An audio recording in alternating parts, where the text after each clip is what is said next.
40 gadu laikā Irāna ir izveidojusi kaut ko tādu, kas nevienai citai reģionu valstī nebija. Tie nebija lidmašīnas, tie nebija lidmašīnu bāzes kuģi. Es runāju par raķetēm, tūkstošiem no tām, apraktām 100 metru dziļumā, izkliedētām 10 slepenu kompleksu visā Irānas teritorijā. Tā bija vesela režīma likme, garantija, ka neviens ienaidnieks neuzbruks, nemaksājot nepieņemamu cenu. 28. februārī 2026. gadā šis arsenāls tika pārbaudīts pirmo reizi. Un tikai 31 dienas laikā tas tika iznīcināts. Bet galu galā, kā tas notika? Kā Amerikas Savienotās Valstis un Izraela vienā mēnesī iznīcināja to, kam bija nepieciešams 40 gadus, lai uzbūvētu? Atbilde, nav tāda, kāda vairums cilvēku iedomājās. Jo tas nebija tikai militārais spēks, tā nebija tikai tehnoloģija, tas bija kas daudz būtiskāks. Un ja jūs paskatīsieties tuvāk, es teiktu, ka tas ir biedējoši. Sāksim no paša sākuma. Irānas raķešu programma dzima no brūces. 80. gados, kara laikā pret Irāku, valsts cieta postošos bombardējumos un saprata, ka nekad nespēs sacensties gaisā. Gadu desmitiem ilgas sankcijas bloķēja piekļuvu moderniem kara lidaparātiem. Tad režīms pieņem lēmumu, kas noteica nākamos 40 gadus. Ja mēs nevaram iegūt labākos gaisa spēkus, tad izveidosim lielāko raķešu spēku pasaulē. Un tieši to viņi arī izdarīja. Programmas augstākajā punktā Irānai bija vairāk nekā 3000 balistisko raķešu. Pēc tam, kad simtiem tika zaudēts 2025. gada jūnija karā, režīms ātri atjaunoja savu arsenālu un 2026. gada sākumā sasniedz apmēram 2500 raķešu. Papildus tam valstī bija izkliedēti 300 līdz 400 palaišanas transporta līdzekļu, kā arī rūpnīcas, kas spēja saražot 100 jaunu raķešu mēnesī. Tas bija ar lielu pārsvaru lielākais raķešu arsenāls tuvajos austrumos. Taču biedēja ne tikai daudzums, bet arī kvalitāte. Viena no šīm raķetēm, Kheibar-Shekan, kuras nosaukums nozīmē cietokšņa lauzējs, spēja sasniegt mērķus 1450 km attālumā. Ar precizitāti, par kuru pats Irānas režīms apgalvoja, ka tā novirzās tikai par dažiem metriem no precīzā punkta.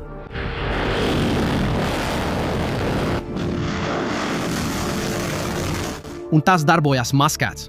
Tas tika pārvadāts uz parasta izskata transporta līdzekļa, ko gandrīz nebija iespējams atšķirt no civilā kravas auto satelīta attēlos. Savukārt Horanšāra 4 nesa sprāgstvielu galviņu līdz pat 1,8 tonnām, un tā versijā ar apakšmunīciju tas spēja nosegt 8 km rādijus teritoriju, kas ir pietiekami, lai iznīcinātu veselu rajonu.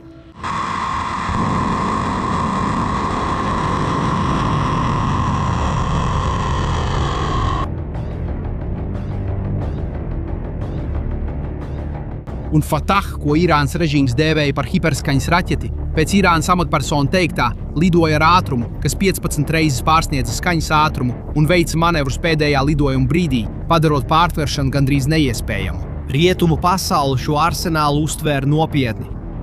Un tam bija pamatoti iemesli. Bet bija viena problēma, kur Irāna saprata tikai pēc gada desmitiem, un ko viņu ienaidnieki saprata daudz agrāk. Lai to visu aizsargātu, Irāna uzbūvēja to, kas kļuva pazīstams kā raķešu pilsētas. Iedomājieties milzīgas pazemes militārās bāzes, kas izcirstas kalnos valsts iekšienē. Tuneļi līdz 10 metru augstumā, pietiekami augsti, lai cauri tiem varētu ietilpt 3 stāvu ēka. Iekšējie sliežu ceļi, lai pārvietotu raķetes no vienas vietas uz citu. Rotējošās palaišanas platformas.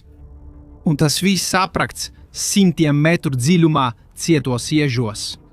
Tā bija iespaidīga inženierija, ieguldīti $1 miljardi, 10 gadus darba, bet bija viena problēma. Vai tu vari iedomāties, kā tā ir? Irāna bija spēcīgas raķetes, aizsargātas bāzes, necaurējami tuneļi. Kas varēja būt nepareizi? Atbilde ir vienkārša, tik vienkārša, ka tā biedē. Raķetes bija drošībā tur iekšā, bet, lai tās palaistu, tām vajadzēja iziet ārā. Un tajā brīdī, kad tās iznāca no tuneļiem, tās kļuva neaizsargātas. Tas, ko Irāna nezināja, bija tas, ka, kamēr tā būvēja savus raķešu pilsētas, Amerikas Savienotās Valstis un Izraela jau kartēja katru no tām. Katra tuneļa ieeja, katras palaišanas iekārta, katra atrašanās vieta. Irāna 40 gadus būvēja ideālo ieroci. Un to nemanot, izveidoja ideālo mērķi. Un, kad pienāca diena to visu izmantot, Amerikas Savienotās Valstis jau bija sagatavojušas sarakstu. 28. februārī 2026. gadā, kad tika apstiprināta operācija Episkās dusmas, tā nebija izpētes operācija. Tā bija trieciena operācija, un tā sākās ar kaut ko tādu, kas labāk nekā jebkura statistika raksturo to, uz ko Amerikas Savienotās Valstis ir spējīgas. 4B2 Spirit bumbvedēji pacēlās no bāzes Misūrī štatā, Amerikas Savienoto Valstu centrā. Nevis no tuvajiem austrumiem, nevis no priekšējās bāzes Eiropā. No Misūri gandrīz 10 000 km attālumā no Irānas. B2 ir visdārgākā lidmašīna, kāda jebkad uzbūvēta. Katrs maksā vairāk nekā $2 miljardus. Tas ir neredzams radariem.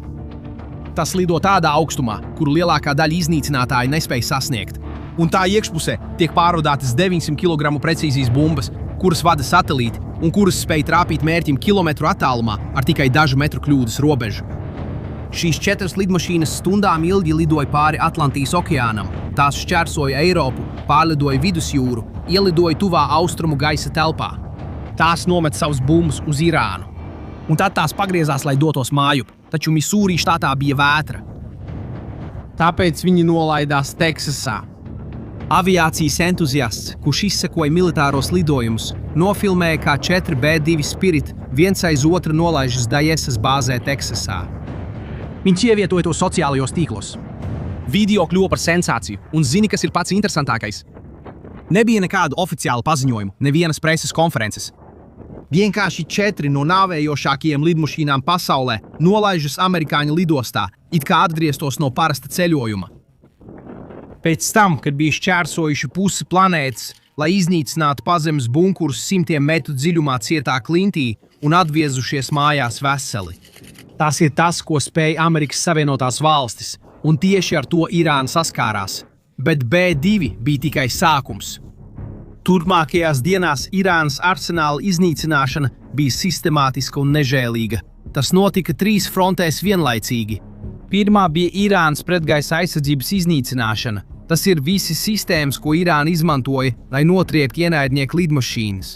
Bez šīs aizsardzības debesīs viss, kas atradās zemāk, kļuva neaizsargāts. Izraēlas droni, kas darbojas kā kamikadzes raķetes, uzbruka radariem un pretgaisa aizsardzības baterijām. Amerikāņu elektroniskās traucēšanas sistēmas apklusināja sakarus. Hakeru uzbrukums samazināja Irānas internetu līdz mazāk nekā 4% no normālās jaudas 60 stundu laikā. Mazāk nekā diennakts laikā Amerikas Savienotās Valstis un Izraēla kontrolēja Irānas gaisa telpu. Vairāk nekā 100 pretgaisa aizsardzības sistēmu tika iznīcinātas. Neviens amerikāņu vai Izraēlas iznīcinātājs netika notriekts kaujā. Otrā fronte bija raķešu palaišanas iekārtu medības. Un tieši šeit tehnoloģijas visu izmainīja. 2 veidu droni bija galvenie šīs medības varoņi. Pirmais bija izraēliešu Hermes 900 nosaukts par Kočau, kas ebreju valodā nozīmē zvaigzne, ar 15 metru spārnu platumu un spēju lidot. Līdz pat 40 stundām bez mulsēšanās tas nepārtraukti patrulēja Irānas debesīs. Tas, kas padarīja to īpašu, nebija izmērs, bet gan tas, ko tas nesa sevī. Infrasarkanās kameras, augstas izšķirtspējas radars un hiperspektrālie sensori. Viss tika apstrādāts reāla laikā ar mākslīgā intelekta palīdzību. Sistēma automātiski apvienoja šo informāciju un atzīmēja jebkuru aizdomīgu transporta līdzekli, kas slēpās apvidū. Kad raķešu palaišanas iekārta izbrauc no tuneļa, Hermes 900 jau to vēroja.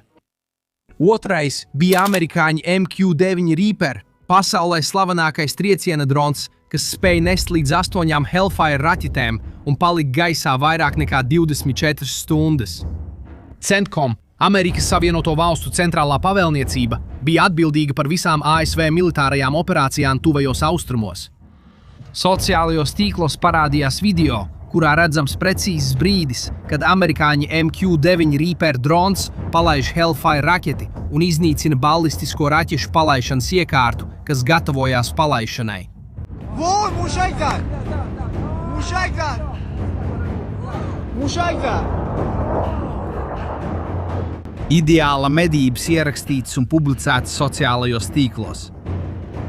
Darba sadale bija precīza. Hermes 900 atrada mērķus un tos iezīmēja. Reaper iznīcināja. Kad neviens Reaper nebija pieejams, pats Hermes izsauc tūmā esošos Izraēlas iznīcinātājus. Laiks no mērķa noteikšanas līdz šāvienam ilga minūtes, dažreiz sekundes. Kad tuneļa ieejas tika bombardētas, Irāna sūtīja traktorus, lai mēģinātu tās atvērt no jauna. Cencom publicēja video, kuros redzams, kā šie traktori tiek iznīcināti uzreiz pēc to parādīšanās. Tas bija bezizējas cikls. Pret dziļākajiem objektiem amerikāņi izmantoja to 13 tonu smago bumbu. Šī tehnika bija tikpat vienkārša, cik brutāla. Vairāku tādu bumbu nomešana vienā un tajā pašā ieejas punktā, vienu pēc otras, ar katru triecienu padziļinot caurumu. 32 Irānas bāzu analīze parādīja, ka visas bija tikušas trāpītas. 77% no identificētajām tuneļu ieejām tika bombardētas. Un trešā fronte bija iznīcināta rūpnīcas, ne tikai esošās raķetes, bet arī spēju ražot jaunas. 2/3 raķešu un dronu ražošanas iekārtu tika bojātas vai iznīcinātas. Un jūrā desmitiem Irānas militāro kuģu tika iznīcināti pirmajās nedēļās, un visa konflikta laikā šis skaits pārsniedza 150 kuģus. Amerikāņu zemūdeni torpedēja un nogremdēja Irānas kuģi. Pirmais reize kopš 1945. gada, kad amerikāņu zemūdeni kaujā nogremdēja ienaidnieka kuģi. 45. Un visu, ko līdz šim esam redzējuši, var redzēt skaitļos. Pirmajā dienā Irāna palaida 480 balistiskās raķetes. Vēsturisks rekords. 4. dienā šis skaits bija samazinājies līdz 42. 10. dienā mazāk nekā 40. 22. dienā viņu bija tik maz, ka varēja saskaitīt uz vienas rokas pirkstiem. 10 dienās palaišanas jauda samazinājās par 92%. 70% palaišanas iekārti tika iznīcināti. Vairāk nekā 700 mērķu, kas saistīti ar raķešu programmu, tika iznīcināti. Viens Izraels virsnieks labi rezumēja notikušo vienā teikumā. Šobrīd Irānas režīms nav spējīgs ražot raķetes. Tagad, bez spējas ražot, bez palaišanas iekārtām, ar kurām šaut, režīms, kas gadu desmitiem draudēja tuvajiem austrumiem ar lielāko raķešu arsenālu reģionā, vien mēneša laikā ir palicis bez iespējas reaģēt. 40 gada derības bija izgāzušās. Kas palika pāri? Hormūza šaurums. Bet tas ir temats nākamajam video. Kā redzat, Irāna nezaudēja tāpēc, ka tai trūktu raķešu. Tā nezaudēja arī naudas vai tehnoloģiju trūkumu dēļ. Tā zaudēja, jo tās noslēpumi tika nozagti vairāku desmitgažu garumā. Un režīms to nezināja. Katrs tunelis tika kartēts, katra rutīna uzraudzīta, katra atrašanās vieta reģistrēta. Kad sākās karš, Amerikas Savienotās valsts un Izraēla nebija tikai tagad sākušas iepazīt Irānu. Viņi īstenoja plānu, kas jau sen bija izstrādāts. Mūsdienu laikmetā nevis arsenāla lielums nosaka uzvarētāju, bet gan tas, kurš labāk pazīst ienaidnieku. Irāna lika uzsvaru uz betonu un dziļumu. Savukārt Amerikas Savienotās valstis lika uz informāciju un izlūkošanu, un 31 dienas laikā kļuva skaidrs, kura no šīm likmēm uzvarēja. Tagad es gribu zināt tavu viedokli. Termiņš, ko Amerikas Savienotās valstis deva Irānai, lai pieņemtu vienošanos, beidzas 6. aprīlī. Vai tu tici, ka Irāna piekritīs? Vai arī sarunas izjuks? Atstāj savu viedokli komentāros. Ja šis video tev palīdzēja labāk saprast, kas notiek, padalies ar to ar kādu, kurš seko līdzi ģeopolitikai. Un ja tu vēl neesi abonējis, izmanto iespēju un abonē tagad. Līdz nākamajai reizei!